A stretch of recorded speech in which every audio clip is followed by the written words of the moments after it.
नमस्कार देवियों और सज्जनों and welcome back to another video जहां पे हम फिर से कोशिश करेंगे जानने की कि ऐसे कौन से छोटे छोटे ट्वीक्स हैं that we can make in our everyday study routine जिसकी वजह से शायद हमारी प्रोडक्टिविटी या हमारा परफॉर्मेंस थोड़ा सा इंप्रूव हो जाए और जो बोर्ड्स का जो ये महा कार्यक्रम चल रहा है ना, ये महासंग्राम ऑफ बोर्ड्स, ये हमारे लिए थोड़ा आसान हो जाए।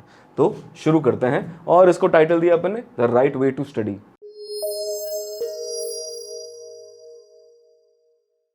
सबसे पहली चीज, learning styles. Primarily 4 learning styles होते हैं। ऑडिटरी, हमें सुन के चीजें याद होती हैं। विजुअल, हमें देख के चीजें याद होती हैं। काइनेस्थेटिक, हमें चीजों को पकड़ के, समझ के, हाथ में जान के, टच करके वो चीज समझ में आती है। या फिर रीड एंड राइट, कि लिखते लिखते, बोलते बोलते हमें चीजें याद होती हैं। ये प्राइमरीली लर्निंग स्टाइल्स होते हैं। अब हर इंसान में ये सारे लर्निंग स्टाइल्स होते हैं।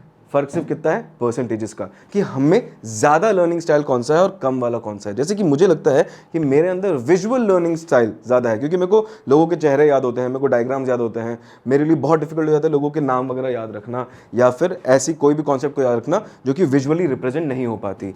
तो यहां पे मैंने आइडेंटिफाई किया कि मेरी लर्निंग स्टाइल है विजुअल। अब प्राइमरीली विजुअल लर्निंग स्टाइल है। अब इसको आइडेंटिफाई करने का क्या फायदा है, 3 महीने बचे हुए हैं। इसको आइडेंटिफाई करने का ये फायदा है कि तुम्हें ये समझ में आएगा कि अगर तुम्हारा ऑडिटरी लर्निंग स्टाइल है तो तुम्हें किस टाइप के पॉडकास्ट को सुनना चाहिए, या फिर तुम्हें किस टाइप के लोगों के साथ ग्रुप स्टडी करनी चाहिए। क्योंकि ऐसे लोग होंगे आपकी क्लास में, आपके आसपास, जो कि ऐसे होते होंगे ना, यार तू बता दे, मैं सुन लूंगा, मेरे को याद हो जाएगा। तो वो लोग बेसिकली ऑडिटरी लर्निंग स्टाइल को ज्यादा इंपॉर्टेंस देते हैं, या फिर उनकी लाइफ में, उनकी लर्निंग में auditory learning style takes the paramount importance. ये हमें बात याद रखना बहुत जरूरी है, ठीक है। तो आपको ये समझ में आएगा किस तरीके से पढ़ना है, या फिर आपको ये समझ आएगा कि रीड एंड राइट वाला है मेरा लर्निंग स्टाइल, तो फटाफट अपन ने नोट्स वगैरह बना लिए और बोलते बोलते लिख रहे हैं वो सारी चीजें। ये छोटे छोटे ट्वीक्स बहुत इंपॉर्टेंट है, और अभी भी हमारे पास टाइम है कि इन छोटे ट्वीक को, जो भी आपको ठीक लगे आपकी स्टडी रूटीन में बदलाव लाने के हिसाब से, आपके हिसाब से, मेरा काम है आपको बूफे देना, उसमें से क्या सेलेक्ट करना है वो आपका काम है। तो लर्निंग स्टाइल को आइडेंटिफाई करना एक चीज हो सकती है। अब मैंने नोट्स की बात कर ही ली है, तो इसके बारे में थोड़ा और जान लेते हैं। यार कोई भी लर्निंग स्टाइल आपका हो, नोट्स अगर हमने खुद के हाथों से बनाया है ना, तो उसका कोई भी रिप्लेसमेंट नहीं है, ये बात हमें जान लेनी चाहिए। यही पिछले वाली वीडियो में हमने क्विक नोट्स की बात करी थी। हम तो अपनी तरफ से जितना भी मटेरियल है, मैटर है, दे रहे हैं, बट आपके क्विक नोट्स या आपके खुद के हैंड रिटन नोट्स बहुत इंपॉर्टेंट है। Hand written being the keyword, copy paste और चैट जीपीटी वाला कार्यक्रम नहीं करना है यहाँ पे, क्योंकि मेमोरी से रिलेटेड है डायरेक्टली। नोट्स बनाना इंपॉर्टेंट नहीं है कि नोट्स आपके पास हो, सिर्फ नोट्स बनाना इसलिए इंपॉर्टेंट है क्योंकि नोट्स बनाने के दौरान you are memorising a lot of stuff, इसीलिए आपको अपने नोट्स रखने चाहिए। और लास्ट मोमेंट में जब स्टडी करने की बात आएगी ना, तो अपने ही खुद के नोट्स काम आएंगे, बिकॉज कभी कभी राइटिंग में समझ में नहीं आती, और दूसरी चीज कभी कभी हम ही को समझ में आता है कि हम क्या लिखना चाह रहे हैं। एंड नोट्स मेकिंग में एक जरूरी नहीं कि लंबा लंबा सेंटेंसेस वगैरह लिखें, कीवर्ड्स हो सकते हैं, शॉर्ट हैंड नाम की एक चीज होती है जहां पे एकदम शॉर्ट में लिखते हैं कि क्या हम लिखना चाह रहे हैं, ताकि हमें वो चीज समझ में आ जाए। तो note making is very important. And remember, ये सिर्फ बोर्ड्स रिलेटेड स्किल नहीं है, ये एक ऐसा स्किल है जो आपकी स्टूडेंट लाइफ और आपकी प्रोफेशनल लाइफ हर जगह पे काम आएगा आपको। अगला है रिसोर्स मैनेजमेंट। तो हमारे पास YouTube हो गया, हमारे पास अलग अलग कोर्सेज हो गए जिससे हम पढ़ रहे होंगे, हमारे पास अलग अलग किताबें हो गई है ना, टेक्स्ट बुक 1 हो गई, टेक्स्ट बुक 2 हो गई, हमारे पास रिफ्रेशर बुक्स वगैरह हो गई, जो भी हो गया। अब इतना सारा चीज, एक सब्जेक्ट को पढ़ने के लिए इतने सारे रिसोर्सेज हैं। हाउ डू यू डिसाइड कि ये बचे हुए जो समय है, जो 3 महीने हमारे पास बचे हैं मुश्किल से, इसमें हम क्या क्या करें। एक तो इसका एंटीडोट है नोट मेकिंग ही है। दूसरा एंटीडोट ये है कि नाउ दैट यू नो कि इतने सारे रिसोर्सेज हैं, अब इनमें से मेरे लिए YouTube के ये 2 चैनल्स बहुत वैल्यूएबल हैं। मेरे पास जो 4 कोर्स खरीद रखे हैं मैंने, उनमें से ये 2 कोर्सेज बहुत वैल्यूएबल हैं। इन दोनों का जो पूरा सार था, ये टेक्स्ट बुक 1, टेक्स्ट बुक 2, वो मैंने नोट्स में रख दिया है, और रिवीजन वाली जो चीजें हैं इसमें मैंने ऑलरेडी मार्क कर दिया कि मुझको क्या क्या करना है। तो ये एक जनरल मैंने एग्जांपल दिया आपको कि किस तरीके से हमें अपने रिसोर्स को मैनेज करना बहुत जरूरी होता है। The reason is very simple, इतना सारा इंफॉर्मेशन आपको ओवरवेल्म करेगा। याद है मैंने एक वीडियो में कहा था कि ओवरलोड ऑफ इंफॉर्मेशन नाम की भी एक चीज होती है। अब जस्ट इमेजिन करिए कि बहुत सारा कंटेंट वगैरह देख रहे हैं, कितना ही कंटेंट याद रहता है और कितने कंटेंट को आप एक्चुअली कंसंट्रेशन के साथ देख पाते हैं। वही चीज, वही लॉजिक हम यहां पे भी अप्लाई कर रहे हैं कि इतने सारे रिसोर्सेज से, स्पेशली आखिरी के ये बचे महीने हैं, उसमें अगर हम और सारे रिसोर्सेज को जोड़ना शुरू करेंगे, it will be very tough for us to manage our source of information. तो सोर्स ऑफ इंफॉर्मेशन को मैनेज करना बहुत क्रिटिकल है, बहुत इंपॉर्टेंट है for you as a student. और ये 3 महीनों में अब आपको पता होना चाहिए कि ये 2 YouTube वीडियोस, ये एक कोर्स, ये एक किताब और ये मेरी नोटबुक जिसमें मैं ये सारा ज्ञान जो है ना उसको सिंथेसाइज करके इस वाली किताब में, इस कॉपी में लिखते चला जा रहा हूं। इतना सिंपल होना चाहिए आपके पास, क्योंकि आखिर में आपके पास इतने सारे नोट्स और होंगे ना, कोई फर्क नहीं पड़ेगा इतनी बड़ी लाइब्रेरी का, क्योंकि आपके पास समय कम है, रिसोर्सेज बहुत सारे हैं। तो आप क्या करोगे, उनमें से छटाई करोगे या एक्चुअली नोट्स लिख के उनके ऊपर you will just glance through it, because time is everything and time is not money, time is much more valuable than money. So resource manage करिए so that you can save time on overload of information, you can save time on selecting कि इससे पढ़ूं या उससे पढ़ूं। ये 3 महीने जो बचे हैं ये सही टाइम है और आपको बहुत आसानी से आएगा, it will come to you organically. Why? Because you know best कि कौन सा रिसोर्स आपके लिए काम कर रहा है। Now अब बात करते हैं हम a suitable timetable।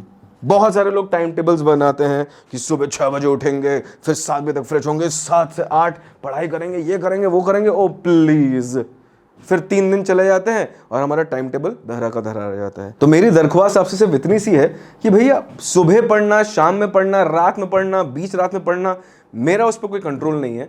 आपको जब पढ़ने की इच्छा हो तब पढ़ें, बट रिमेंबर जब भी आप पढ़ने बैठे ना, आप अपने उस पढ़ने वाले समय को एक फुटबॉल मैच की तरह ट्रीट करिए। कभी भी आपने नोटिस किया है कि आपके जो भी लेक्चर्स वगैरह होते हैं स्कूल वगैरह में, और अगर कोई कॉलेज का बच्चा भी देख रहा होगा अपने छोटे भाई बहन के साथ बैठ के इस वीडियो को, तो वो 45 मिनट्स के ही क्यों होते हैं? 45 मिनट्स के आपके लेक्चर्स का या आपके स्कूल में क्लासेस का होने का रीजन ये है कि हमारा जो अटेंशन स्पैन है ना वो 45 मिनट्स का होता है। तो कभी कभी लोगों को लगता है कि मैं 2 घंटे बैठ के लगातार पढ़ लिया। ओ प्लीज, तू 2 घंटे बैठ के लगातार नहीं पढ़ा है, तू 2 घंटे बैठा जरूर था पर तू पढ़ नहीं पाया प्रोडक्टिवली। उन दोनों चीजों में अंतर होता है और वही अंतर है बीइंग बिजी और बीइंग प्रोडक्टिव होने में। हम लोग अभी फोकस कर रहे हैं प्रोडक्टिविटी के ऊपर।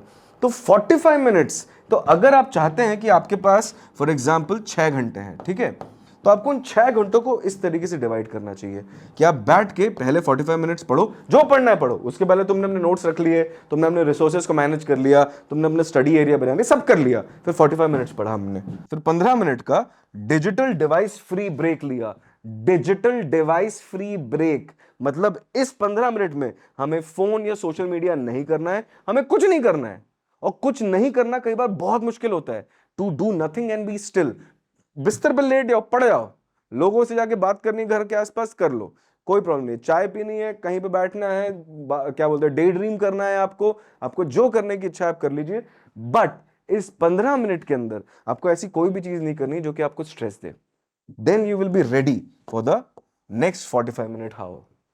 This is how you should treat any given time that you have in your hands, क्योंकि अटेंशन स्पैन की बात है ये। It's not about your willpower, ठीक है? क्योंकि यहां पे मैं आपको एक और चीज बताना चाहूंगा to make my logic believable. Deep work, जब बोर्ड्स खत्म हो जाए उसके बाद देखना कि कौन सी किताब है। कैल न्यूपोर्ट नाम का एक इंसान है, वर्क नाम की किताब लिखी है, जहां पे उसने बहुत ही बखूबी एक चीज समझाई है कि प्रोडक्टिविटी जो होती है ना, प्रोडक्टिविटी का मतलब होता है कि हम अच्छा काम कर पा रहे हैं, क्वालिटी वर्क कर पा रहे हैं। प्रोडक्टिविटी का मतलब ये होता है कि the amount of time spent into the intensity of focus, मतलब amount of time spent multiplied by intensity of focus बहुत जरूरी है। तो अगर तुमको ये समझना है कि तुम्हारे पास for example lack of concentration है, तुम 6 घंटे बैठ गए, तुम्हारे पास कंसंट्रेशन, लैक ऑफ कंसंट्रेशन है, तो चलो एक लेवल का कंसंट्रेशन है तुम्हारे पास, तो वो तो 6 ही हुआ ना। बट अगर फॉर एग्जांपल तुम 3 घंटे बैठे पर तुम्हारे पास कंसंट्रेशन लेवल 2 का है, तब भी 6 हुआ कि नहीं हुआ? So this is productivity. You have to understand that. It has nothing to do with only the hours you sit. It is about the concentration with which you sit for those hours to study. और उसके लिए हम लोग already कई चीजें discuss कर चुके हैं।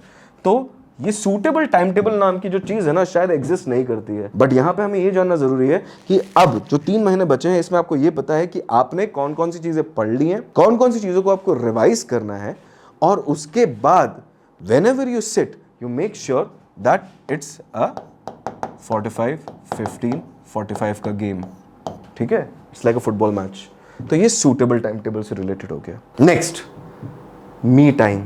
खुद को समय देना बहुत ज़रूरी है भाई, क्योंकि अल्टीमेटली तो हम ही जाएंगे ना अपने एग्जाम को देने के लिए, तो हम अपने आप को कैसे कॉम्प्रोमाइज़ कर सकते हैं अपनी वेलबींग के ऊपर।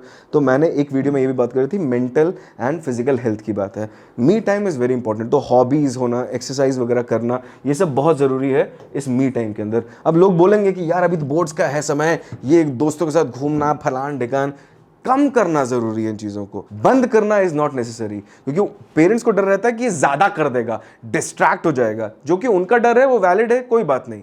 बट यहां पे हमें ये चीज भी जानना बहुत जरूरी है कि मी टाइम जो होता है ना, वो खुद को देने वाला टाइम होता है, जहां पर हम लोग कोशिश करते हैं that we gather ourselves together. उसके बाद हम इस दौरान स्केचिंग करें, या मतलब कोई भी हॉबी वगैरह अपन ने कर ली, स्केचिंग हो गई, रीडिंग हो गई, राइटिंग हो गई, दोस्तों से थोड़ी देर के लिए मिल लिया। तो दिन में 1 घंटा मी टाइम निकालना बहुत जरूरी होता है, and it is beyond your sleeping time. ये सोने में मत जोड़ लेना मी टाइम को। हाँ, कुछ लोग होते हैं कि सो जाएंगे हम मी टाइम में, नहीं नहीं, मतलब खैर मैं कौन होता हूँ आपको ये सब बोलने वाला, बट इतना कहना है कि मी टाइम का मतलब है खुद के ऊपर समय इन्वेस्ट करना है, because at the end of the day you are that person जो कि जाएगा एग्जामिनेशन रूम में उतने सारे प्रेशर के अंदर और उन क्वेश्चंस को आंसर करेगा उस लिमिटेड पीरियड ऑफ टाइम में। Teach someone else. तो मैं अपने कॉलेज के सेकेंड ईयर में था, and that is when I actually started teaching someone else the language of English। Language और लिटरेचर पढ़ाना मैंने अपने सेकेंड ईयर में शुरू करा था। ये साल है 2011 का। अब मेरे को तब रियलाइज हुआ कि उसके पहले तक मुझे इतने ज्यादा क्लियर नहीं थे कॉन्सेप्ट्स। ग्रामर की बात कर ले या लिटरेचर की बात कर ले, लिटरेरी डिवाइसेस जो भी होता है कार्यक्रम अंग्रेजी का, मेरे को बहुत क्लियर नहीं था, even though I was a student of English literature honours मेरे अपने ग्रेजुएशन के समय पे।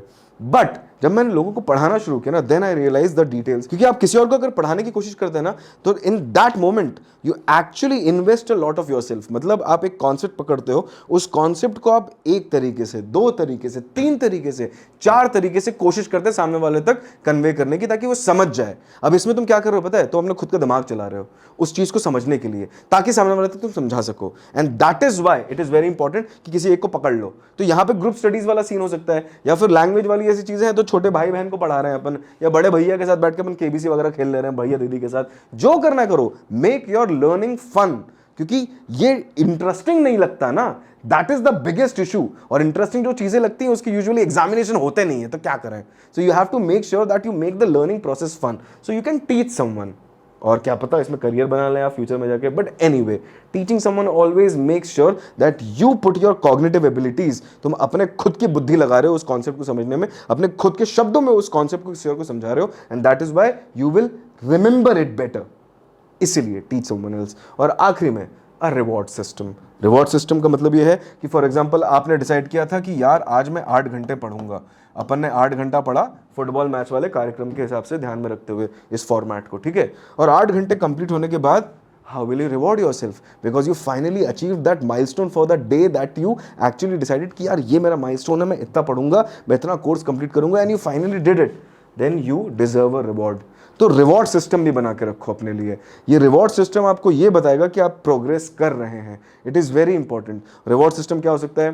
जो पसंद हो आपको, बट लिमिट्स में। Because reward system will always ensure कि अगला दिन जब आएगा ना, you will have that feeling कि मैंने कल अपने पूरे टारगेट्स को पूरा किया था, and then I rewarded this to myself. मैं आज भी अपने टारगेट को पूरा करूंगा। इसलिए तभी तो कॉम्पिटिशन्स वगैरह में लोगों को मजा आता है, क्योंकि मेडल्स मिलते हैं, सर्टिफिकेट्स वगैरह मिलते हैं, क्योंकि reward system is in place. तो यहाँ पे हमने बात करी कि अगर हम पढ़ाई करने बैठ रहे हैं और अगर हम प्रोडक्टिविटी की बात करें, तो as a student given the time that we have in our hands, और ये बहुत सीरियस एग्जाम है, इसमें हम लोग किस किस ट्रिक्स को या फिर किस किस टिप को हम अपने जीवन का पार्ट बना सकते हैं, हम अपने स्टडी रूटीन का पार्ट बना सकते हैं, अपने डेली लाइफ का पार्ट बना सकते हैं, so that we can put our best foot forward, ताकि हम लोग अपना बेहतरीन से बेहतरीन परफॉर्मेंस दे सके in these boards. And remember, ये लाइफ स्किल्स हैं, ये सिर्फ बोर्ड्स तक सीमित नहीं रहेंगे। You have to remember that. Thank you so much for listening to me. अगर अच्छा लगा तो प्लीज़ कमेंट्स में लिख के बताइएगा, बुरा लगा तो वो भी बताइए कमेंट्स में लिख के कि क्या बुरा लगा। और अगर और प्रैक्टिकली हमको इन चीज़ों को समझना है, I will be more than happy to have a word with you, but उसके लिए आपको मुझसे कमेंट्स में बात करनी पड़ेगी। Thank you so much for listening to me. मिलते हैं नए वीडियो में, तब तक के लिए बाय बाय।